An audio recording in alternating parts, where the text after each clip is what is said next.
Welcome to Dead Time, a bonus part of the Dead podcast, where I will read stories or encounters that spill over from my previous episodes. Today, I will be reading encounters with the Aokigahara Forest. I hope y'all enjoy. I think something followed us home from the suicide forest. This all started about 3 months ago after me and my fiance returned from Japan. So, yes, stupidly and ignorantly, me and my fiance were vacationing in Japan and decided to visit the Aokigahara Forest, also coined the Suicide Forest.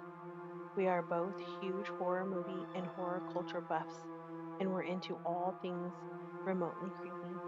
It was the last few days of our trip. We decided to just do it. We were staying a few miles out of Tokyo, so it was a bit of a drive, but we made it there eventually. It was about 3 p.m. We had everything we would need, plenty of water and food, even a tent if it got too dark. We had a satellite GPS to make sure we didn't get lost. Upon arriving, we saw a little office that you could go in and get a tour guide. They also warn you not to stray from the trails and to stay out of these restricted areas, for some of the terrain is not easily navigated and it is very easy to get lost. We took a map and some brochures and started our hike. After 3 hours into the hike, we hadn't seen anything but miles of beautiful forest. But then, out of nowhere, the sky started to get very dark, and not dark as in the sun was going down. It was only about 6 p.m., but dark like it was going to storm. Thick gray clouds were forming overhead. Hey, babe, you think we should stop? I really don't want to get caught in this rain on the way out. My fiance was looking at me with a bit of concern, also stealing quick glances up at the sky. We will call him Charles for privacy reasons. Yeah, we can set up a tent a little way off the path and just wait it out. Hopefully, it will pass before it gets dark. As much as I loved to be scared, being in this forest after dark still didn't sit right with me. He nodded and started to unpack our tent. We were all set up and laying out blankets just as the rain started pattering against the roof of the tent. It's already getting cold, I commented as the rain began to pick up.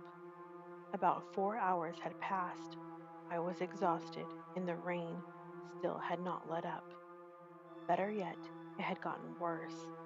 That's when things started to get very strange. I was slowly falling asleep. Charles was reading, and I had been laying with my head on his lap.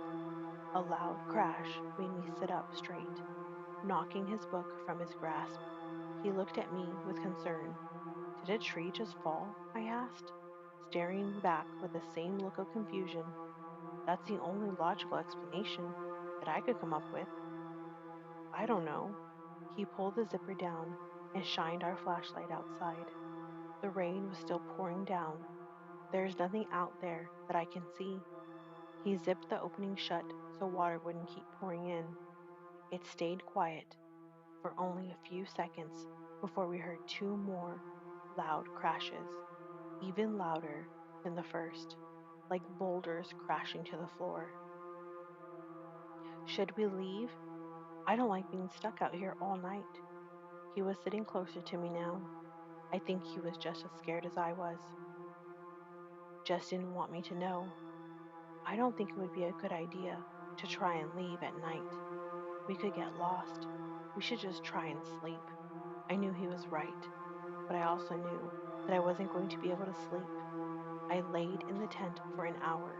I must have fallen asleep because next thing I knew, I was being shaken awake. I opened my eyes, startled, and stared up into the eyes of my fiance. What are you doing? What is going on? He pressed his finger to his lips, making the shh motion. I looked around the tent frantically. He leaned forward and whispered, "Someone is outside the tent." Those words sent chills down my spine that I can still feel to this day. rain had slowed down to a soft patter at this point. I could hear voices, but couldn't understand anything they were saying. It took me a few minutes to realize they were speaking Japanese. I looked back up at Charles. Maybe they are just hikers or park patrol making sure that we are okay. I whispered up at him. He frowned, but decided to see if I was right. He got up and unzipped the tent. He walked out without a flashlight.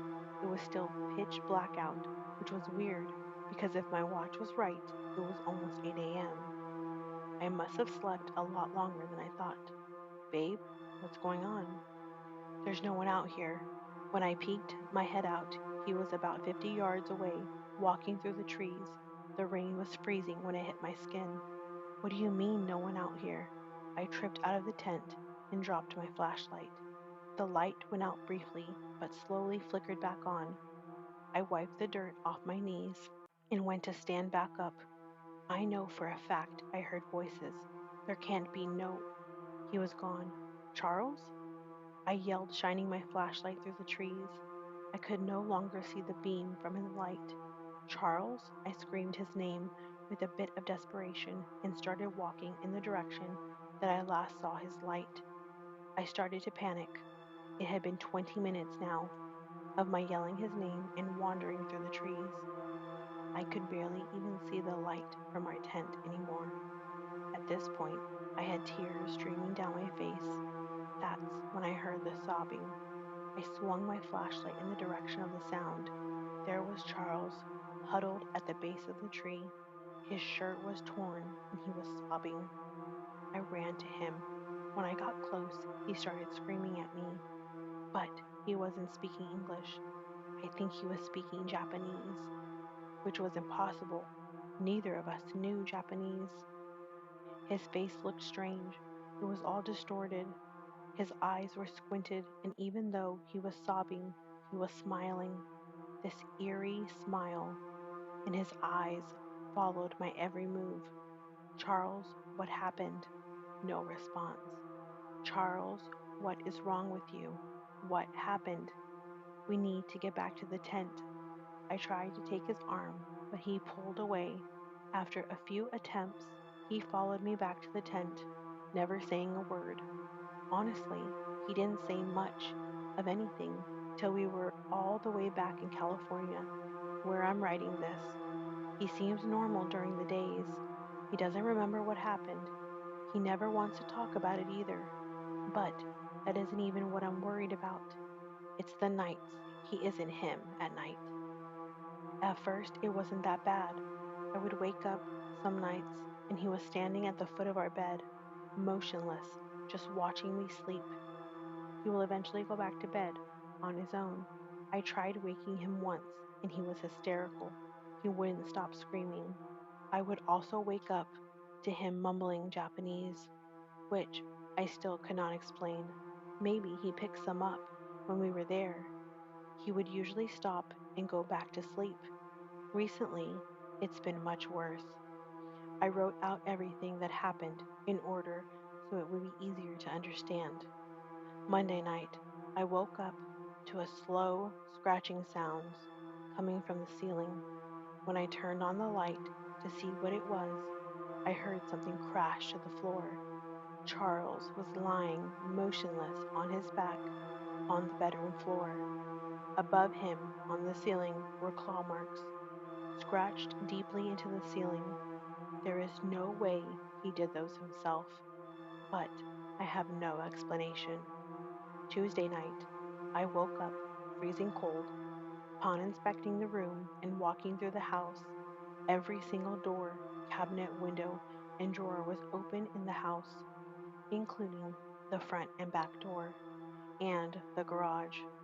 Charles was fast asleep in bed. Wednesday night, I awoke, as usual, around 8 a.m. Charles was not in bed. There were dark footprints all over our bedroom floor, but they never left the room. Nowhere could I find where the person entered or exited the room. It looks like they just paced back and forth around the bed.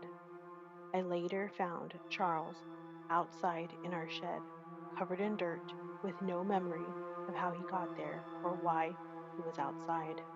His clothes were torn, just like they were when I found him that night in Aokigahara. Thursday night. Relatively uneventful.